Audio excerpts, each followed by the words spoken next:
Hey guys, Tony here from TonyTechBytes, and I'm going to be reviewing the Apple Watch Series 3 in 2019. So my friend purchased it a while back in Black Friday of 2018 when it was on sale for a really cheap price. So I was allowed to borrow it for a while just to try out and review on my channel. So the Apple Watch Series 3 is the predecessor to the Series 4, which was released pretty recently in 2018.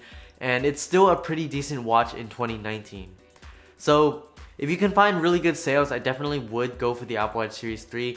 But let's just go over the specs and more about the Apple Watch Series 3 before we finally get to a conclusion.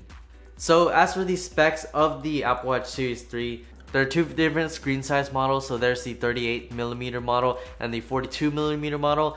And right here, I have the 38mm on my wrist. I've been using it for a while now. The Apple Watch Series 3 also comes in two different connectivity models. There's GPS and there's the GPS and cellular model. I heard that there were some issues with the cellular models of the Series 3 and I'm not sure if they fixed them, but this is the GPS model just because my friend didn't want to get cellular connectivity.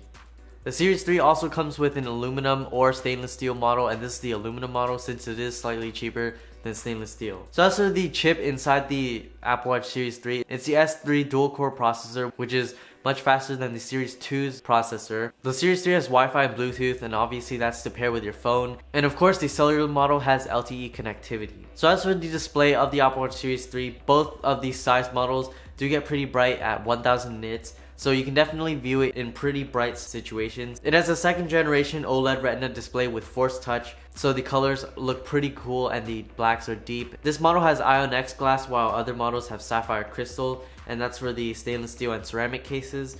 And the pixel resolution of the 38mm one is 272 by 340 pixels, and the resolution of the 42mm Apple Watch is 312 by 390 pixels. So the Apple Watch Series 3 does have a pretty nice screen. You can definitely view it in outdoor situations, and it looks pretty nice with great colors and great contrast as well. But the only thing about the Series 3 and previous generations of Apple Watch before the Series 4 is that there's a really noticeable bezel around the entire screen.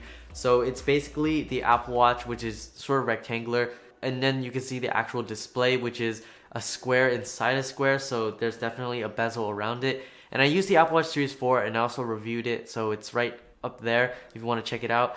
And comparing the Series 3 screen to the Series 4, you definitely do notice the difference, because with the Series 4, the display wraps around the entirety of the Apple Watch, whereas with this, there are bezels surrounding the entire display, so it does look really unattractive. However, if you want to save money and get a slightly less feature-rich model, then the Apple Watch Series 3 is definitely still a great purchase in 2019. So let's go over battery life. This is rated to have 18 hours of battery life. Generally, this is about true. I use it about 6 hours per day. It lasts about 2 to 3 days of usage. My usage consists of checking the calendar, calculator, reminders, messages, notifications, and heart rate, and maps as well. And I do notice that the Series 3 has significantly worse battery life than the Series 4. I have to charge it a little bit more often than I did with the Series 4, and that could be due to the fact that this is a 38mm Apple Watch, so the battery couldn't be as big as other Apple Watches. It is also an older model, so you can't expect battery life to be superb. It will definitely last you a couple days, but I wouldn't guarantee that it could last you an entire week, especially if you use it every day. So with watchOS 5, it's actually a pretty smooth experience on the Apple Watch Series 3, and it's definitely smoother than what I would have thought an Apple Watch could do. Moving around the home screen is quick and snappy, and launching apps is also really quick as well, but sometimes I do notice a buffering when you launch apps, and that's probably due to the older processor on the Series 3, so you are going to notice a slight bit of lag, but it's really not that bad. The 38mm version of the Apple Watch Series 3 fits my wrist pretty well. I wouldn't really recommend it to anyone unless you have really tiny wrists, because it is quite hard to use, especially since the screen is so small and the bezels make the display seem even smaller. So if you could afford it, I would definitely go for the 42mm version of the Series 3, or just go for the Series 4. The display of the 38mm Series 3 is kind of hard to see. The digital crown is also a pretty nice feature of the Apple Watch Series 3, and this allows you to zoom in on many different things like pictures, and you can also scroll with it on web pages, so that's pretty cool as well. And it also functions as a home button when you click on it. The side button acts as a double tap home button if you're familiar with older iPhones, where it basically shows the most recent apps that you use, And if you hold it down, you can also contact emergency services as well as power down the Apple Watch Series 3. So with day-to-day usage, you can't really tell much of a difference from the Series 4 since it is still pretty quick and snappy, especially with watchOS 5. It's optimized the experience to make it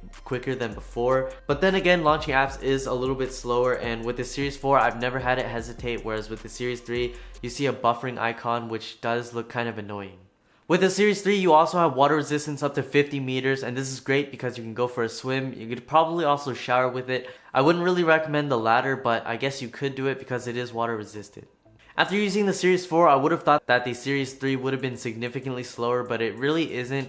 And I've only had occasional buffering, but other than that, it's pretty quick and snappy, especially when launching apps, switching between them when you click the side button, and also just usage when you just want to check stocks, reminders, the calendar, and much more. This was basically just a shorter review on the Series 3, and I think it is still worth it in 2019. You aren't missing out on much compared to the Series 4. You're getting a slightly smaller screen on both models of the Series 3 compared to the Series 4. You get a slightly older processor, which isn't significantly worse. And best of all, you get a much cheaper price than the Series 4. My friend got this for around $230, whereas with the Series 4, you can go up to $450 after tax and everything. So you're definitely saving a lot more money if you go with the Series 3. But if you do kind of get annoyed by bezels and if the screen is too small for you, I would definitely go for the 42mm version of the Series 3 or just go for a Series 4 because the screen does look really small on the Apple Watch Series 3 and the bezels don't make it any better. So overall, the Series 3 is not bad in 2019, and if you find it for a deal, it's definitely worth your money. So thank you guys so much for watching. I hope you guys enjoyed the review. If you want to pick up a Series 3, I linked it in the description down below. And yeah, make sure to subscribe and like because it helps out my channel.